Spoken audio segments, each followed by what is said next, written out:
नमस्कार, मी अश्विनी मयेकर, साप्ताहिक विवेकची संपादक. सांस्कृतिक वार्तापत्राच्या मातृप्रेरणा विशेषांकासाठी मी राजमाता जिजाऊ यांच्या कार्यकर्तृत्वाचा परिचय करून देणारा लेख लिहिला आहे. राजमाता जिजाऊ म्हणजे मातृत्व आणि कर्तृत्व यांचा अनोखा संगम.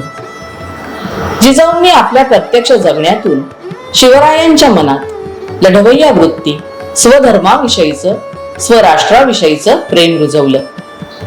त्या शिवरायांची केवळ जन्मदात्री नव्हत्या, तर हिंदवी स्वराज्याचं स्वप्न शिवरायांच्या मनात रुजवणाऱ्या, ते स्वप्न सत्यात येण्यासाठी अतिशय डोळसपणे बालशिवरायाचं संगोपन करणाऱ्या आणि ते वास्तवात उतरेपर्यंत शिवाजी महाराजांची सावलीसारखी सोबत करणारी अशी ती आगळी वेगळी आई होती.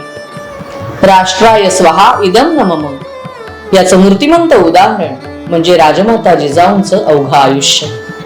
त्या राजमाता तर होत्याच, पण त्या राष्ट्रमाताही होत्या हे त्यांनी जगून दाखवलं. अशा या जिजाऊंच्या व्यक्तिमत्वातले अजोड गुण आजच्या मात्या पित्यांमध्येही उतरावेत, त्यांच्यातल्या पालकत्वाला योग्य ते वळण मिळावं, यासाठी हा लेखन प्रपंच. जिजाऊंसारख्याच अनेक कर्तृत्ववान आणि आदर्श मातांचा परिचय सांस्कृतिक वार्तापत्राच्या या मातृप्रेरणा विशेषांकातून करून दिला जाणार आहे. या व्हिडिओच्या माध्यमातून माझं आपल्या सर्वांना असं आवाहन आहे की या विशेषांकाची नोंदणी आपण अवश्य करावी, कारण हा विशेषांक म्हणजे अमूल्य ठेव आहे. ही अक्षय गुंतवणूक आहे आपल्यातल्या पालकत्वासाठी, उद्याचे नागरिक घडवण्यासाठी. धन्यवाद.